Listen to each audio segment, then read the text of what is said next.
Hi friends, I am Dr. Ahmad Basha. Welcome to AIM Academy online videos. Thank you very much friends for clicking on this video. This is my 8th video on sitting arrangement. Na previous videos lo nenu sitting arrangement basics gurinchi enni types of sitting arrangement questions unnayi, golden rules of sitting arrangement gurinchi discuss chesanu. Na previous videos మీరు చూడకపోతే ఖచ్చితంగా ఆ videos ని చూడండి. ఆ videos చూసిన తర్వాత ఈ వీడియో మీకు ఇంకా నీట్గా అర్థమవుతుంది ఫ్రెండ్స్. వీడియోలో మనము సిట్టింగ్ అరేంజ్మెంట్ క్వశ్చన్స్ గురించి డిస్కస్ చేద్దాము. First of all linear arrangement questions start చేద్దాము. దాని తర్వాత వీడియోస్లో మనము circular arrangement as well as polygonal arrangement క్వశ్చన్స్ని డిస్కస్ చేద్దాము.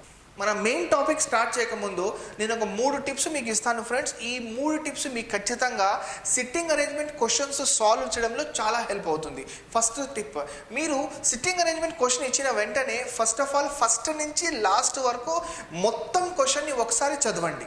సెకండ్ టిప్, మీరు మొత్తం క్వశ్చన్ చదివిన తర్వాత మీకు ఒక ఐడియా వస్తుంది ఏ డైరెక్షన్లో ఫేస్ చేసి ఉన్నారు, సింగిల్ డైరెక్షనా డబుల్ డైరెక్షనా, ఇన్సైడ్ ఫేస్ చేసి ఉన్నారా అవుట్ సైడ్ ఫేస్ చేసి ఉన్నారా, దీని గురించి ఒక క్లారిటీ వస్తుంది. థర్డ్ టిప్, ఒకవేళ అందరూ ఒకటే డైరెక్షన్లో ఫేస్ చేసి ఉన్నారా, వెల్ అండ్ గుడ్, మీరు ఒక ఫిగర్ని డ్రా చేసుకొని క్వశ్చన్ని స్టార్ట్ చేశారు. లేదా some people are facing north direction, some people are facing south direction అని ఇటువంటి ప్రాబ్లమ్స్ మెన్షన్ చేస్తే మీరు చేయాల్సింది ఏంటంటే ఏ పర్సన్ యొక్క డైరెక్షన్ క్లారిటీగా వాడు చెప్పేశాడు. అంటే ఎస్ ఈజ్ ఫేసింగ్ నార్త్ అంటే అతను ఖచ్చితంగా చెప్పేశాడు. మిగతా వాళ్ళ డైరెక్షన్ తెలియదు కానీ ఎస్ ఈజ్ ఫేసింగ్ నార్త్ లేదా ఎల్ ఈజ్ ఫేసింగ్ సౌత్, ఇటువంటి క్లియర్ కట్గా వాడు చెప్పేసిన డైరెక్షన్స్ని మీరు అండర్లైన్ చేసుకోండి. ఈ 3 టిప్స్ ప్లస్ మన గోల్డెన్ రూల్స్ మీకు క్వశ్చన్స్ సాల్వ్ చేయడంలో ఖచ్చితంగా హెల్ప్ చేస్తాయి. What we are waiting for friends, let's start our questions. Question number 1, PQRST are sitting in a line facing west. P and Q are sitting together. R is sitting at the south end and S is sitting at the north end. T is the neighbor of Q and R. Who is sitting in the middle? క్వశ్చన్ని ఒకసారి చదివిన తర్వాత మనకు కొన్ని clarity వస్తుంది friends. అదేంటంటే అందరూ ఏ డైరెక్షన్లో ఫేస్ చేసి ఉన్నారు. క్వశ్చన్ చదివిన తర్వాత మనకు వచ్చిన క్లారిటీ ఏంటంటే all these people are facing towards the west direction. ఎంతమంది ఉన్నారు? 5 people. PQRST. PQRST are sitting in a straight line, all are facing towards west direction. అంటే అందరూ ఒకటే సింగిల్ డైరెక్షన్లో ఫేస్ చేసి ఉన్నారు. మనము క్వశ్చన్ చదివిన వెంటనే మనం చేయాల్సిన ఫస్ట్ అండ్ ఫార్మోస్ట్ స్టెప్ ఏంటంటే ఆ క్వశ్చన్ యొక్క ఫిగర్ని ఈ రూపంలో మనం చేసుకోవాలి. ఇలా డ్రా చేసుకున్న తర్వాత మనకు క్వశ్చన్ని సాల్వ్ చేయడంలో చాలా యూస్ఫుల్ అవుతుంది. ఇప్పుడు చూడండి, 5 people are sitting in a straight line, all are facing towards west direction. All are facing towards west direction. ఇందులో ఒక డైరెక్షన్ వైపే అందరూ ఫేస్ చేసి ఉన్నారు, అది వెస్ట్ డైరెక్షన్. ఇలాంటి రిప్రజెంటేషన్ డ్రా చేసుకొని డైరెక్షన్ గురించి మన క్లారిటీ వచ్చేసింది కాబట్టి మన నెక్స్ట్ స్టెప్ ఏంటంటే సైడ్స్. ఈ పర్సన్ యొక్క రైట్ సైడ్ ఇది, లెఫ్ట్ సైడ్ ఇది. Right left right left right left right left. అంటే ఇక్కడ మీరు చూస్తే వెస్ట్ డైరెక్షన్లోని రైట్ సైడ్ లెఫ్ట్ సైడ్ ఇది. These people are facing towards the west direction. అంటే రైట్ సైడ్ అది, లెఫ్ట్ సైడ్ ఇది. ఇలాంటి రిప్రజెంటేషన్ మీరు డ్రా చేసుకుంటే ఎటువంటి క్వశ్చన్ అయినా ఈజీగా మీరు సాల్వ్ చేయగలరు. ఇప్పుడు మనం క్వశ్చన్ డీటెయిల్స్లోకి ఇంకా డెప్త్గా వెళ్తే చూడండి friends, P and Q are sitting together, well and good. ఇక్కడ మనం చూస్తే R is sitting at the south end and S is sitting at the north end. మనం టిప్స్లో డిస్కస్ చేసాం ఫ్రెండ్స్. ఎవరు ఏ డైరెక్షన్లో ఉన్నారో క్లారిటీగా ఫస్ట్ అది రాసేయండి. దాని తర్వాత మనకు రిమైనింగ్ క్వశ్చన్ ఈజీగా వచ్చేస్తుంది. చూడండి, ఇక్కడ R is sitting at the south end.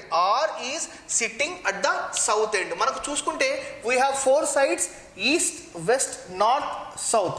South వైపు, సౌత్ ఎండ్ వైపు R అనే వ్యక్తి కూర్చొని ఉన్నాడు. అంటే R అనే వ్యక్తి సౌత్ ఎండ్ వైపు కూర్చొని ఉన్నాడు. Very good, well and good. Next, S is sitting at the north end. S is sitting at the north end. This is the north end, this is the south end. This is the north end, this is the south end. Next, P and Q are sitting together. Okay.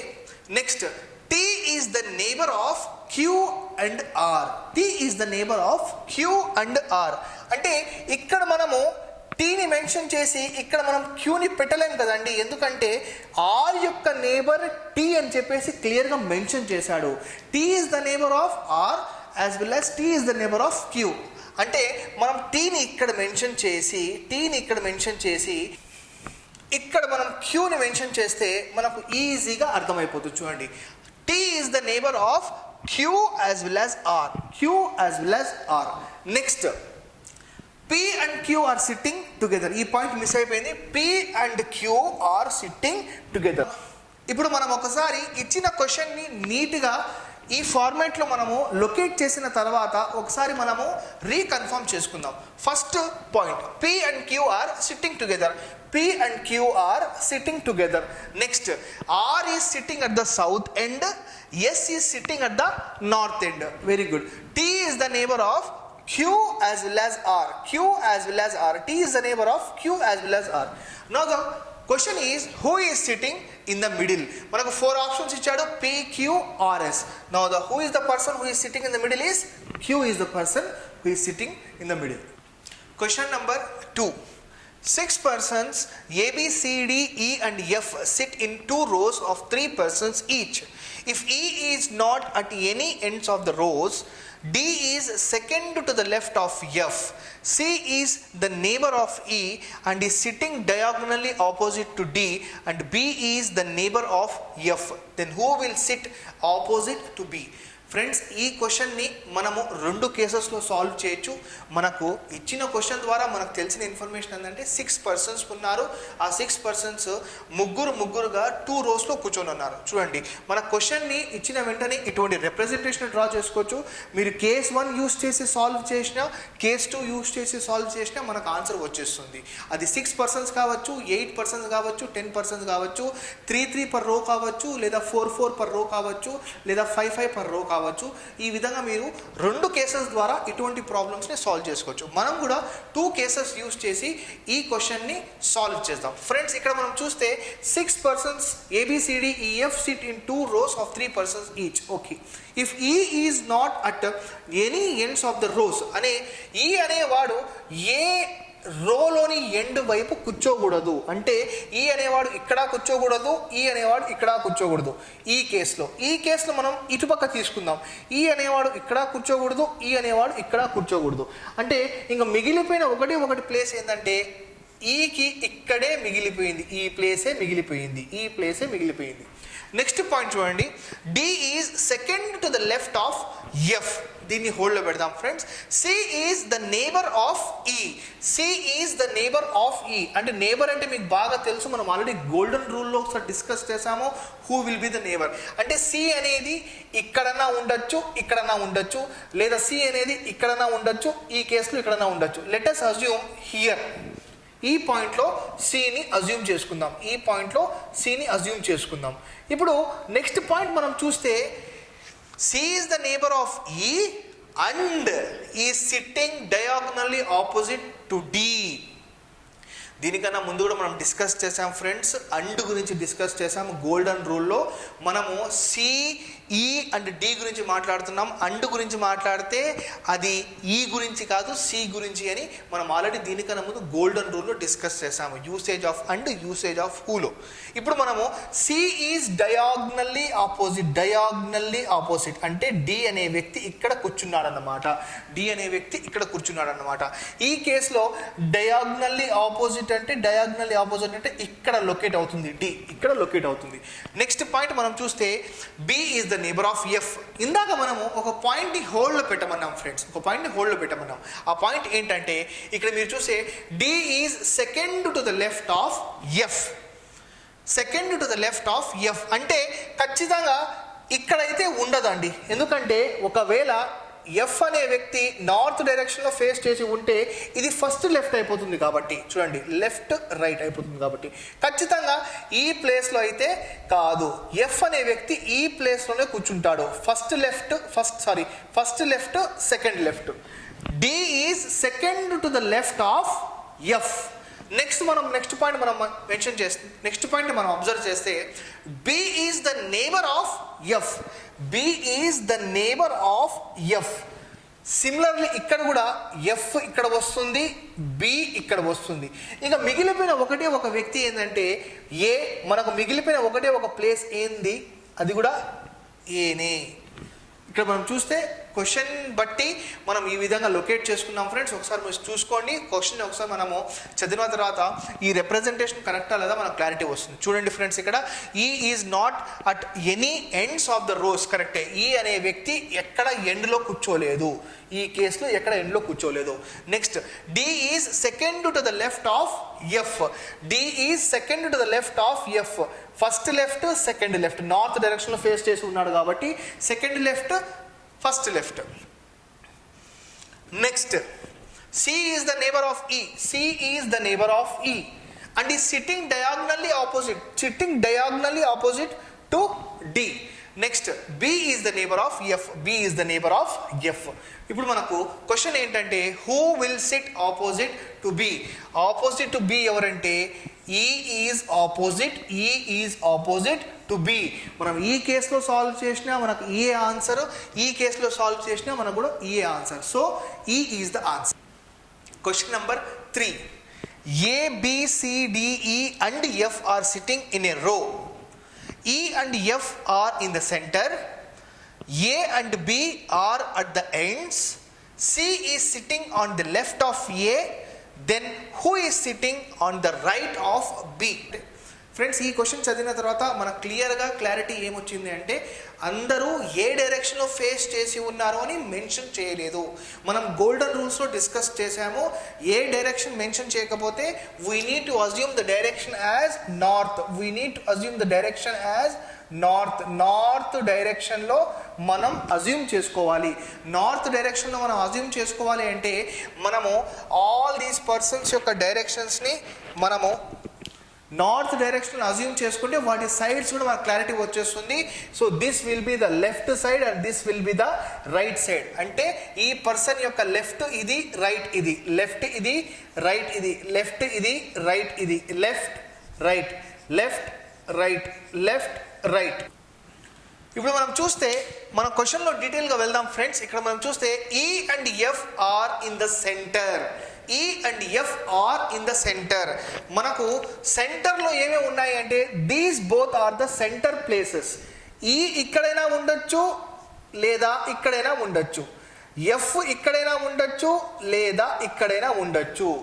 EF, EF అంటే ఈ and F are sitting in the centre అయితే ఇక్కడ ఈ అన్నా ఉండొచ్చు లేదా F అన్నా ఉండొచ్చు లేదా ఇక్కడ ఎఫ్ అన్నా ఉండొచ్చు లేదా ఈ అన్నా ఉండొచ్చు.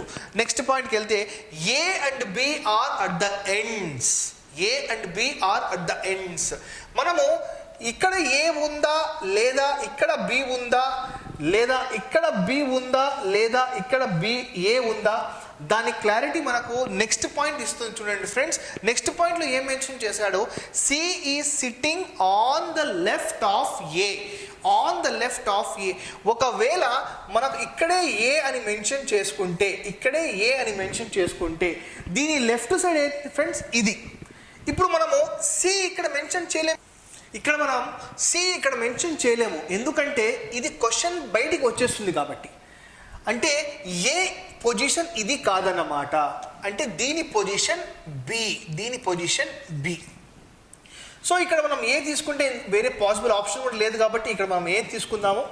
ఏ తీసుకుంటే మనకు ఈ point C is sitting on the left of A. So ఈ పర్సన్ యొక్క లెఫ్ట్ సైడ్ ఇది, రైట్ సైడ్ ఇది.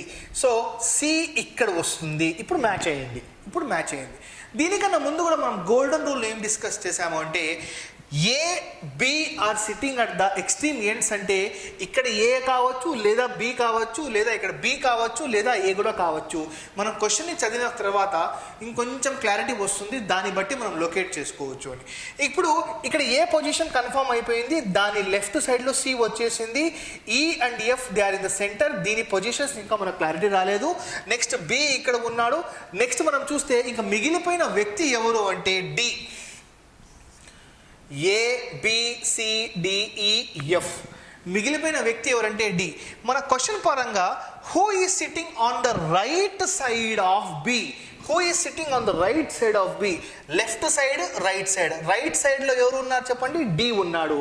సో మనకు ఇక్కడ ఈ ఎఫ్ ఏ పొజిషన్లో ఉన్నారో మనకు అక్కర్లేదు. Question number 4. 6 friends A, B, C, D, E and F are sitting in a row facing north. C is sitting between A and E. D is not at the extreme end, B is sitting at immediate right of E, F is not at the right end, D is sitting at third left of E. So friends, మనకు ఇచ్చిన question బట్టి దాని information ఏంటంటే, ఈ క్వశ్చన్లో ఒక డైరెక్షన్ని mention చేశారు, అందరూ ఒకటే వైపు డైరెక్షన్ని ఫేస్ చేసి ఉన్నారు. ఆ డైరెక్షన్ ఏంటంటే నార్త్ డైరెక్షన్. మనకు క్వశ్చన్ ఇచ్చిన వెంటనే మనం చేయాల్సిన ఫస్ట్ స్టెప్ మనం డిస్కస్ చేసాము. ఇటువంటి రిప్రజెంటేషన్ డ్రా చేసుకోవాలి. అందులో ఇన్ఫర్మేషన్ బట్టి మనం north direction south direction mention చేసుకొని వాటి సైడ్స్ కూడా క్లారిటీగా మనం రాసుకోవాలి. మనము ఈ క్వశ్చన్లో అందరూ నార్త్ డైరెక్షన్లో ఫేస్ చేసి ఉన్నారు కాబట్టి మనము 6 పీపుల్ని అరేంజ్ చేసుకున్నాము. వాటి సైడ్స్ కూడా మనం మెన్షన్ చేసాము. ఇక్కడ మనకు ఇచ్చిన కొన్ని ఇంపార్టెంట్ పాయింట్స్ ఏంటంటే చూడండి, ఇక్కడ D is not at the extreme end. అంటే డి అనే వ్యక్తి ఇక్కడ ఎక్స్ట్రీమ్ ఎండ్ వైపు కూర్చోవడం లేదు. యాజ్ వెల్ యాజ్ డి అనే వ్యక్తి ఈ ఎక్స్ట్రీమ్ ఎండ్ వైపు కూడా కూర్చోవడం లేదు. D is not sit at the extreme ends. Extreme ends ఏంటో మనం డిస్కస్ చేసాము. These are the extreme ends. This is extreme right and this is extreme left. ఈ రెండింటిని కలిపి మనం ఎక్స్ట్రీమ్ ఎండ్స్ అని చెప్తాము. ఇంకొక పాయింట్ మనం చూస్తే F is not at the right end. F is not at the right end. This is the extreme right end and this is the extreme left end. F అనే వ్యక్తి right end లో కూర్చోవడం లేదు. Right end లో కూర్చోవడం లేదు. D అనే వ్యక్తి ఏ ఎండ్స్ లో కూడా కూర్చోవడం లేదు. అంటే దీన్ని బట్టి మనకు అర్థమైంది ఏంటంటే మిగతా 4 ప్లేసెస్లో డి కూర్చోవచ్చు, ఎఫ్ కూర్చోవచ్చు, కానీ ఈ ప్లేసెస్లో మాత్రం డి కానివ్వండి లేదా ఈ ప్లేస్లో ఎఫ్ కానివ్వండి కూర్చోకూడదు. నెక్స్ట్ ఇన్ఫర్మేషన్కి వెళ్దాం. C is between A and E. ఈ పాయింట్ మనం హోల్డ్లో పెడతాం ఫ్రెండ్స్. సి అనే వ్యక్తి ఏకి ఈకి మధ్యలో కూర్చొని ఉన్నాడు. సి అనే వ్యక్తి ఏకి ఈకి మధ్యలో కూర్చొని ఉన్నాడు. ఫ్రెండ్స్, ఇక్కడ మీరు చూడాల్సిన విషయం ఏంటంటే ఇటువంటి రిప్రజెంటేషన్ అయినా రావచ్చు, లేదా సి ఈ సిట్టింగ్ బిట్వీన్ ఏ అండ్ ఈ, ఇటువంటి రిప్రజెంటేషన్ అయినా రావచ్చు. ఏ విధమైన రిప్రజెంటేషన్ అయినా కూడా మనం క్వశ్చన్ని బట్టి మనం చేంజ్ చేసుకోవచ్చు. సి ఈ సిట్టింగ్ బిట్వీన్ ఏ అండ్ ఈ కేసు కూడా కరెక్టే. సి ఈ సిట్టింగ్ బిట్వీన్ ఏ అండ్ ఈ కేసు కూడా కరెక్టే. కానీ ఏ కేసు మనకు ఫిట్ అవుతుంది, మనం ప్రాబ్లమ్ని కొంచెం ముందుకు తీసుకెళ్ళిన తర్వాత తెలుస్తుంది friends. Next point, B is sitting immediate right of E. B is sitting to the immediate right of ఈ.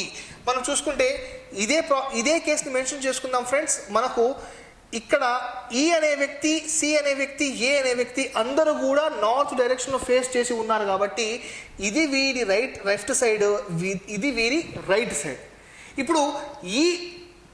ఇప్పుడు B is sitting at the immediate right of E అన్నాడు కాబట్టి immediate right side this is the place. అంటే ఈ కేసే correct. ఈ case ఎందుకు correct కాదు అంటే ఇప్పుడు వీళ్ళందరూ నార్త్ డైరెక్షన్లో ఫేస్ చేసి ఉన్నారని మనకు క్లారిటీ ఉంది కాబట్టి క్వశ్చన్ ద్వారా ఇప్పుడు ఈ వ్యక్తి యొక్క లెఫ్ట్ సైడ్ ఇది, రైట్ సైడ్ ఇది కాబట్టి రైట్ సైడ్లో ఆల్రెడీ సి ఉంటుంది కాబట్టి ఈ కేసులో పాసిబుల్ కాదు.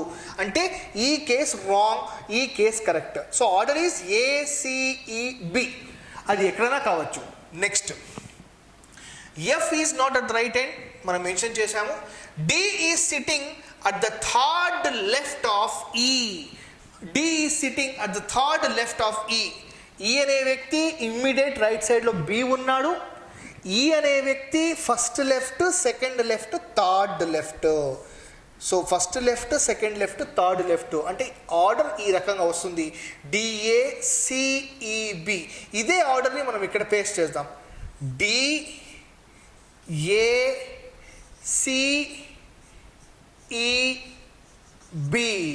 ఇంకా మిగిలిపోయింది ఎవరంటే ఎఫ్ కాబట్టి ఇక్కడ మిగిలిపోయిన ప్లేస్ ఎఫ్ కాబట్టి this is the order, FDACEB. ఇప్పుడు మనం క్వశ్చన్స్ చూద్దాం. How many persons are there to the right of D?